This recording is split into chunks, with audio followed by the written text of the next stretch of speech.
A'udzubillahi minasyaitonirrajim. Bismillahirrahmanirrahim. Huruf istifham, apakah? Afatatma'una, fa maka, tatma'una, tatma'una dari akar kata tama'a. Tama'a bermaksud satu perkara yang kita sangat mengharapkan, kita inginkan. Itu ada akar kata tama'a. Jadi di sini adalah fi'il mudhari', fi'il mudhari' mukhatib ya.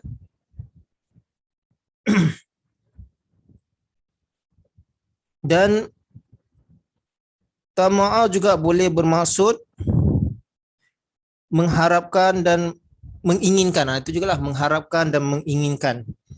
Jadi di sini kita boleh terjemahkan afatat ma'una, apakah kamu mengharapkan atau apakah kamu menginginkan.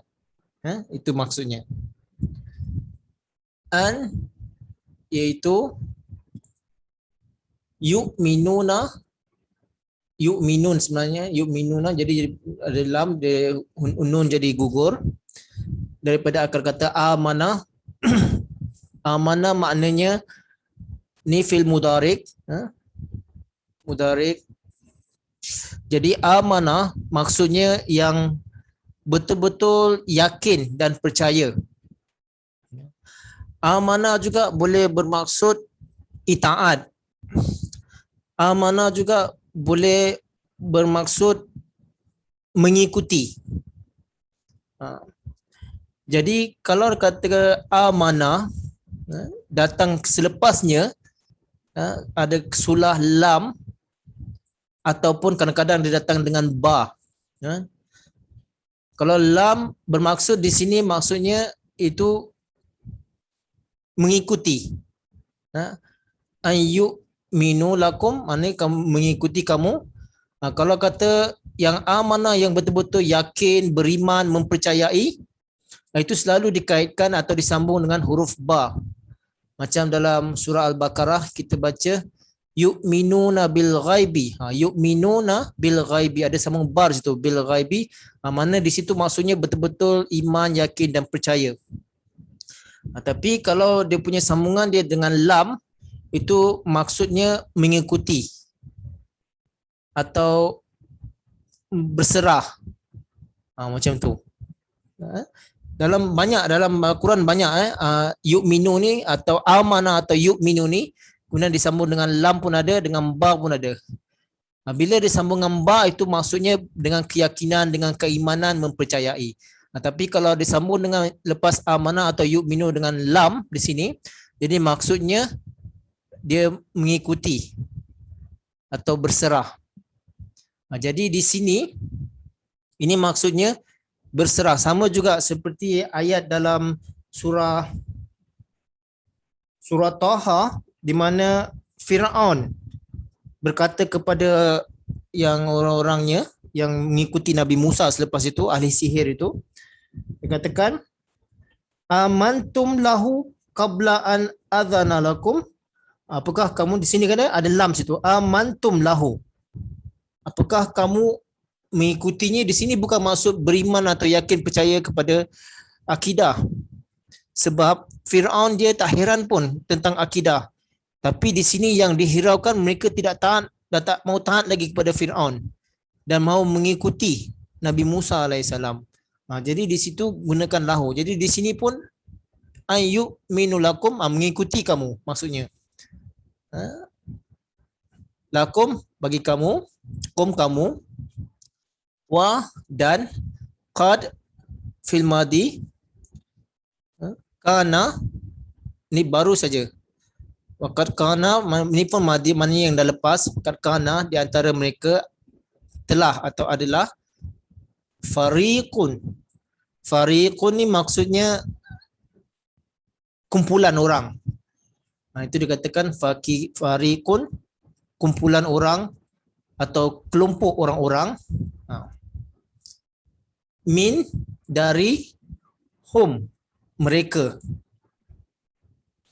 Yasma'una dari akar kata sama'a, maknanya dia telah mendengar. Yasma'una fil mudhari, ghaib, mereka mendengar. Di antara mereka ada yang mendengar. Kalam, dalam bahasa Melayu pun kalam Allah.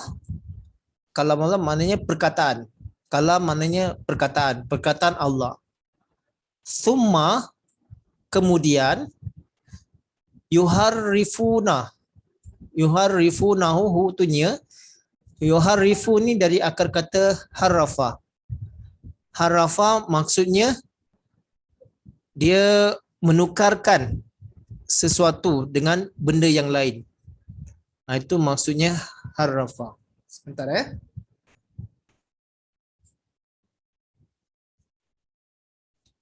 itulah maknanya, dia menukar sesuatu dengan benda yang lain. Atau dari keadaan sebenar dia menukar atau merubahnya menjadi sesuatu yang lain. Itu maksudnya harafa. Jadi yuharifun adalah fil mudhari majhul, tukarkannya.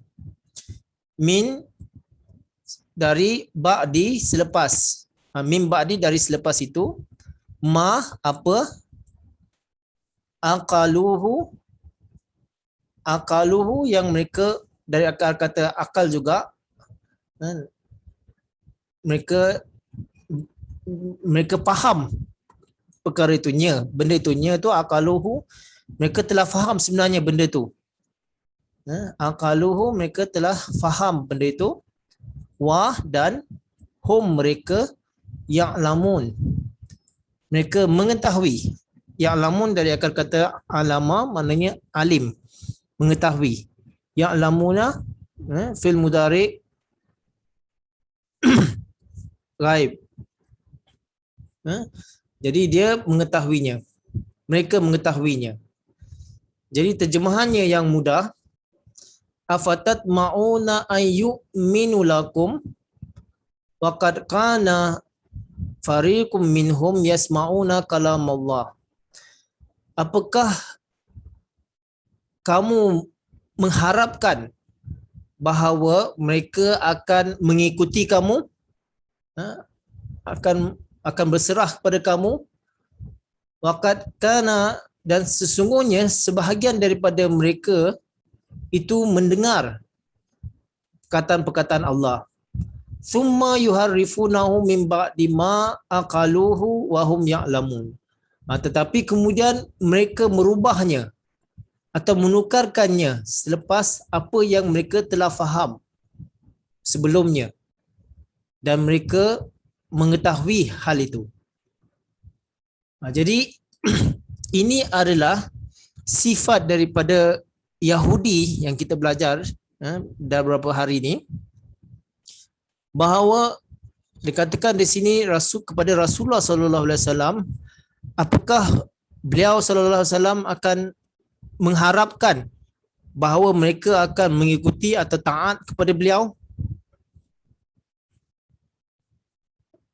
Ini satu pertanyaan daripada Allah Subhanahu Wa Taala. Ini membukakan jalan supaya Rasulullah SAW berfikir bahawa sebenarnya mereka tu yang bagaimana. Rasulullah SAW mengharapkan, dan orang-orang Islam pun mengharapkan bahawa orang-orang Yahudi ini beriman dan setuju dengan apa yang dirancang oleh Rasulullah SAW. Dan ini memang betul. Setibanya Rasulullah SAW di Madinah dan diadakan perjanjian dengan orang-orang Yahudi, dengan kaum Aus, dengan Hazrat semua. Jadi mereka semua kata mereka akan akur, mereka akan ikut. Jadi mereka pun di kalangan orang-orang Islam pun mereka menunjukkan mereka baik. Mereka bersama dengan orang Islam. Mereka ikut. Tetapi hakikatnya apa? Allah Ta'ala sebutkan, waqad kana fariqum minhum yasma'una kalam Allah. Sebahagian daripada mereka yang mendengar kalam Allah, thumma yuharrifunahu, tapi mereka menukarkannya. Min ba'di ma aqalu, padahal mereka sebelumnya mereka sangat mengetahui. Mereka faham dan mereka tahu betul benda ni. Jadi ada di kalangan orang-orang Yahudi yang bersama dengan orang Islam, mereka katakan mereka beriman, mereka dengar. Mereka tahu ini adalah kalam Allah. Tetapi sengaja kadang-kadang mereka menukar ayat-ayat Allah Ta'ala ni supaya orang keliru. Dan maknanya itu mereka tak faham. Mereka putar belitkan maknanya itu. Supaya orang-orang Islam sendiri pun menjadi ragu-ragu setelah apa yang mereka dengar daripada orang Yahudi. Sebab Islam masih baru. Al-Quran itu pun masih baru. Jadi orang-orang Arab, mereka tidak tahu, mereka tidak ada pengalaman mempunyai kitab syariat. Tapi orang Yahudi, mereka awal lagi mereka dah tahu, mereka dah pengalaman dengan ada kitab syariat. Jadi mereka bangga dan mereka merasa mereka bijak. Sebab mereka sebelumnya dah ada kitab Taurat di tengah-tengah mereka. Jadi bila ada perkataan-perkataan Allah Ta'ala ni, mereka cuba untuk merubahnya atau merubah maknanya, dan itu disampaikan kepada orang Islam. Dan kadang-kadang orang Islam pun menjadi keliru. Betul ke maknanya begini? Betul ke maknanya begini? Ini memang terjadi. Sampai ke hari ini pun memang inilah yang terjadi kepada utusan-utusan Allah Subhanahu Wa Taala. Kadang-kadang ada satu perkataan daripada Allah Subhanahu Wa Taala itu, jadi mereka cuba putar belitkan makna atau fakta daripada ayat itu dan cuba membuktikan bahawa itu semua tak sempurna. Ini banyak yang terjadi. Jadi di zaman Rasulullah sallallahu alaihi wasallam pun sendiri banyak terjadi, dan kita tahu bahawa di zaman Hazrat Masih Maud alaihi salam pun dah banyak dah terjadi. Jadi ini pun satu peringatan untuk kita orang Islam. Dan ada di antara kita yang kita tahu, kita mendengar kalam Allah, kita mengetahui pelajaran Al-Quran itu, tetapi kita sengaja merubahnya mengikut kehendak kita, mengikut selera kita. Ini pun satu peringatan untuk orang-orang Islam supaya jangan berbuat demikian. Nanti kita boleh kembangkan bagaimana. Nanti saya akan berikan beberapa contoh lah. Apa contoh yang kita boleh bagikan di sini? Sebagai contoh lah, sebagai contoh. Ada satu waktu Rasulullah sallallahu alaihi wasallam dapat wahyu daripada Allah Subhanahu taala bahawa lebih kurang ada 5 atau 6 orang panglima perang, bahawa mereka semua satu persatu akan gugur. Jadi bila dia kata kalau kamu gugur, ganti yang si fulan gugur, ganti si fulan. Saya tak ingat, nanti siapa ingat boleh bagi tahu saya. Sampailah ke yang ke-6 atau ke-5 atau ke-6. Jadi ini Rasulullah SAW terima wahyu daripada Allah Subhanahu Wa Taala. Tetapi orang-orang Yahudi cuba mempermainkan perkataan Allah Ta'ala ini dan menakutkan orang-orang Islam. Dia kata, kamu jangan pergi peperangan ini. Kan? Kalau kamu pergi, kamu mati nanti. Anak isteri kamu siapa nak jaga? Harta benda kamu siapa nak jaga? Mereka cuba nak menakut-nakutkan orang-orang Islam. Kalau Rasulullah SAW dah berkata seperti itu, memang pasti kamu akan mati. Baik, jangan pergi peperangan itu. Tapi apa jawab para sahabat? Walaupun kami mati sekalipun, tetapi Rasulullah SAW tetap benar perkataannya.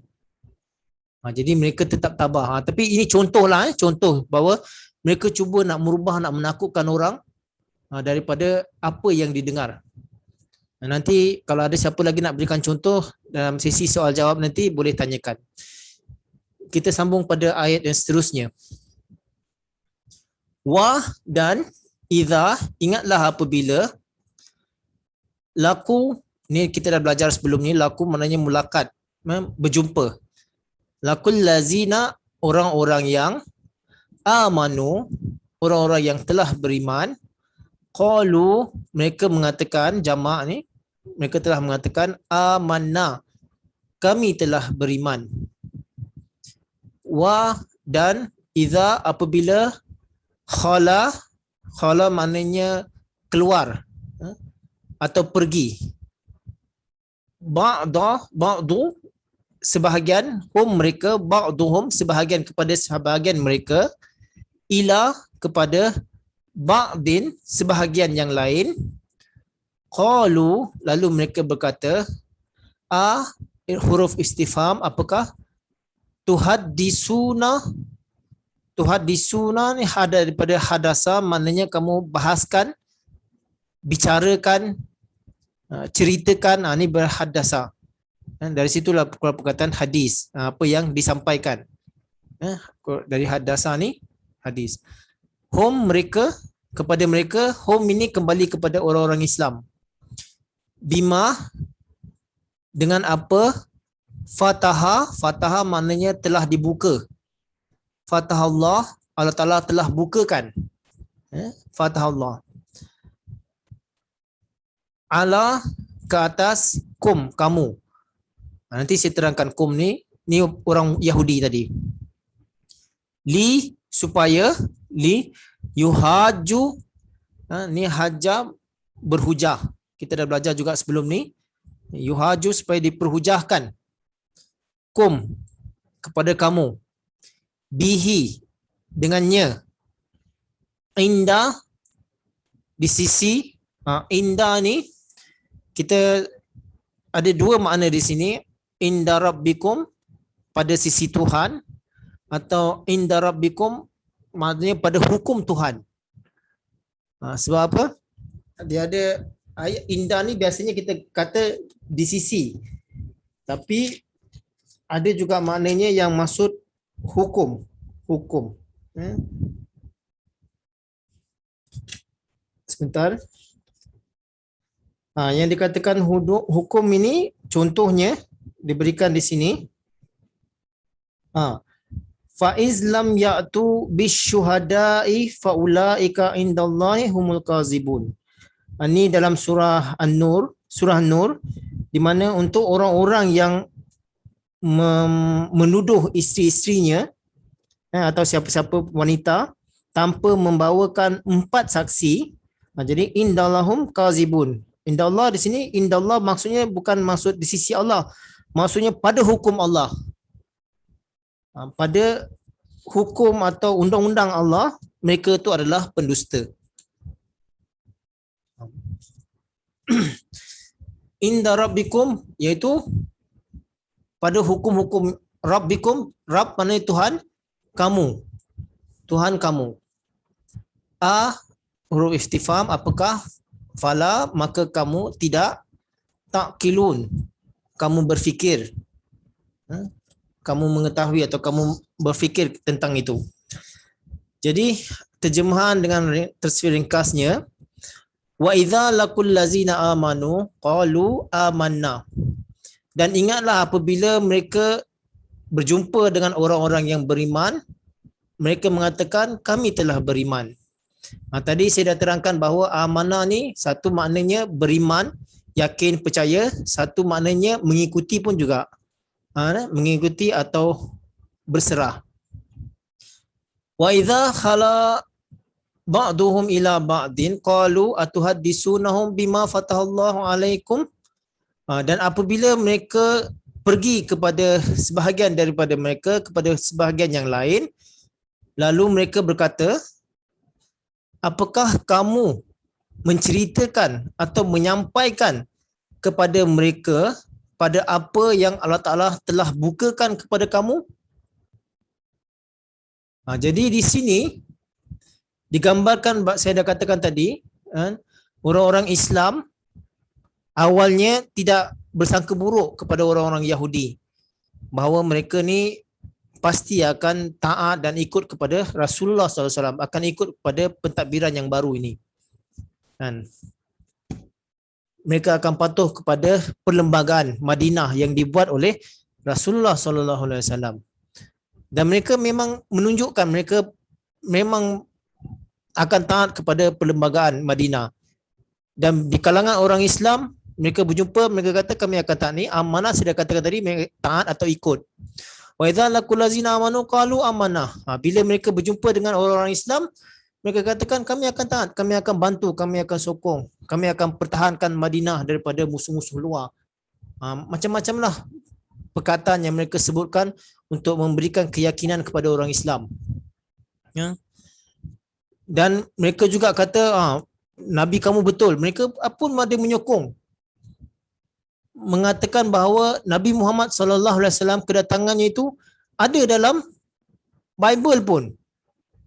Mereka tahu memang ada nubuatan-nubuatan yang memang telah sempurna pada Muhammad SAW. Tetapi mereka belum tentu beriman. Tapi mereka dah sebut-sebutkan bahawa mereka tahu bahawa Muhammad adalah Nabi yang betul. Mereka sengaja cakapkan mereka beriman. Tahu, tapi mereka tak masuk Islam. Tapi mereka kata mereka tahu memang dah ada nubuatan pun daripada kitab-kitab mereka yang terdahulu. Wa idza khala ba'dhum ila ba'din qalu atuhaddisunahum bima fatahallahu alaikum. Ni bila mereka kembali kepada antara Yahudi, antara orang-orang Yahudi, jadi mereka mempersoalkan, kenapa kamu beritahu kepada orang-orang Islam tentang nubuatan-nubuatan di dalam kitab mereka yang sebagaimana Allah Ta'ala telah bukakan, Allah Ta'ala telah bagi tahukan. Jadi di kalangan orang Yahudi marah pula kepada Yahudi yang lain yang membawa cerita-cerita daripada Taurat ataupun daripada Bible, nubuatan-nubuatan tentang Rasulullah SAW, mereka sampaikan, mereka ceritakan. Dan mereka tahu memang banyak nubuatan-nubuatan daripada Taurat, daripada Bible itu telah sempurna pada wujud Rasulullah SAW. Dan di antara mereka ada yang menyampaikan kepada orang Islam. Mereka katakan tadi amanah, mereka ikut tahu dan mereka pun percaya. Kemudian mereka sampaikan juga. Kemudian sebahagian lain, liyuhajjukum bihi inda rabbikum. Nanti mereka ini akan berhujah dengan kita dengan nanti daripada apa yang Allah Ta'ala telah perintahkan, apa yang Allah Ta'ala telah tetapkan daripada hukum-hukum Allah tadi. Jadi sebahagian daripada Yahudi memarahi sebahagian Yahudi yang lain yang menceritakan tentang nubuatan-nubuatan daripada kitab-kitab mereka tentang Nabi Muhammad SAW. Jadi mereka katakan kalau mereka tahu nanti mereka akan gunakan itu untuk menyerang kita. Akan gunakan itu untuk berbahas dengan kita. Dan itu memang dah ada peraturan dan ketetapan daripada Allah Subhanahu Wa Taala. Ini yang disebutkan bima fatallahu alaikum. Bima fatallahu maknanya nubuatan-nubuatan yang Allah Taala telah bukakan kepada orang-orang Yahudi, berita, kabar suka, nubuatan tentang kedatangan Rasulullah SAW. Kemudian mereka risau kalau benda ini, nubuatan-nubuatan ini orang Islam menguasainya, orang Islam mengetahuinya, jadi mereka akan berhujah dengan mereka pula. Atau boleh katakan mereka berhujah di hadapan Allah Subhanahu Wa Taala nanti. Mereka menjadi satu hujah bagi mereka orang Yahudi di hadapan Allah Subhanahu Wa Taala di akhirat nanti. Allah Taala dah bukakan nubuatan dan mereka tahu, tapi mereka tidak mahu beriman. Nanti mereka jadi satu hujah. Allah Taala akan persoalkan pada mereka orang-orang Yahudi di akhirat nanti. Afala ta'qilun? Allah Taala katakan, afala kamu tidak berfikir? Sebab semuanya dah jelas tentang kedatangan Nabi Muhammad SAW. Jadi sebahagian orang Yahudi mereka tahu bahawa banyak tanda-tanda, kabar-kabar suka dan tanda dari dalil-dalil daripada kitab pun ada, tanda-tanda dari langit pun dah ada. Tetapi mereka tetap tidak mahu beriman kepada Rasulullah SAW. Dan bila ada orang kalangan orang Yahudi sebutkan nubuatan-nubuatan yang ada dalam kitab mereka tentang kedatangan Rasulullah SAW, mereka memarahinya pula. Jangan beritahu mereka, nanti kita akan berhujah dengan mereka. Terpaksa berhadapan dengan orang-orang Islam. Atau boleh juga mereka terpaksa berhadapan dengan Allah Subhanahu Wa Taala nanti di akhirat. Setelah diberikan tanda-tanda dan mereka lihat tanda-tanda itu sempurna, tapi mereka tetap tidak beriman. Ini ada persoalan, Allah Taala persoalkan, afala ta'qilun, apakah kamu tidak menggunakan akal? Jadi inilah yang terjadi kepada orang Yahudi, dan ini juga berulang terjadi di kalangan orang-orang Islam. Memang pelajaran ini sebenarnya untuk kita juga orang-orang Islam. Kan? Allah Ta'ala tak suka kalau kita kata kita hanya beriman saja. Tetapi kita tak beramal. Macam tadilah sebahagian daripada orang Yahudi, mereka kata mereka percaya Muhammad, mereka beriman. Tapi mereka tak mau beramal. Tak mau ikut. Tak mau buat solat, tak mau buat apa semua, tak mau. Cuma percaya saja. Jadi sama juga dalam Islam ni, kalau kita mengaku kita Islam, kita beriman tapi kita tak beramal, itu pun tak juga seperti itu. Allah SWT tak suka perkara seperti itu. Dan apabila Allah Ta'ala dah buka fatahallah alaikum, Allah Ta'ala telah bukakan pelajaran kepada kita bahawa Al-Quran itu adalah kitab hidayat, pedoman untuk kita. Tapi kita membelakangi Al-Quran. Nanti kita akan berhadapan dengan Allah SWT, liyuhajjukum bihi inda rabbikum. Nanti kita akan berhadapan dengan Allah Subhanahu Wa Taala. Kalau kita dah ada kitab, kita mengaku kitab ni kitab yang benar, kita kata kita beriman tapi kita tidak beramal, nanti kita akan berhadapan dengan Allah SWT, akan dipersoalkan kenapa dan sebagainya. Afala ta'qilun, bila kita tak tahu, kamu tak menggunakan akal. Jadi semua itu nanti kita terpaksa menjawab di hadapan Allah Subhanahu Wa Taala. Jadi ini juga terjadi kepada apabila kedatangan Hazrat Masih Maud alaihissalam. Banyak tanda-tanda Allah Ta'ala dah bukakan dalam Quran, Sunnah dan hadis. Allah Ta'ala telah bukakan tetapi orang-orang Islam ada yang tahu. Ada sebagian orang-orang Islam kata mereka percaya Mirza Ghulam Ahmad itu betul, tapi tak nak ikut. Itu tidak memadai, itu tidak mencukupi bagi Allah Subhanahu Wa Taala. Bahawa bila kita kata beriman, kita perlu mengikuti, kita perlu taat, kita perlu melakukan apa yang dinasihatkan atau diajarkan kepada kita. Jadi ada orang yang Islam yang beriman kemudian lagi walaupun dah nampak tanda-tanda tapi mereka tetap menentang, berdolak dalih, menolak tanda-tanda itu. Ini pun mereka akan menjawab dengan Allah Subhanahu Wa Taala di akhirat nanti. Jadi ini nanti kita boleh kembangkan lagi lah insya-Allah Ta'ala. Jadi inilah yang dapat saya sampaikan, 2 ayat pada pelajaran kita pada hari ini. InsyaAllah kita akan sambung besok pada ayat seterusnya. Ayat besok seterusnya pun sangat menarik dan saya harap tuan-tuan puan-puan semua boleh hadir. Ini akan membuka, ayat seterusnya besok akan membuka bahawa tahap mana kita sebenarnya dalam mencintai Al-Quran. Itu besoklah. Tapi nanti kalau ada soalan nak tanyakan, boleh tanyakan. Saya berikan masa untuk sesi soal jawab. Sekian untuk pada hari ini. Wabillahi taufiq wal hidayah. Assalamualaikum warahmatullahi wabarakatuh.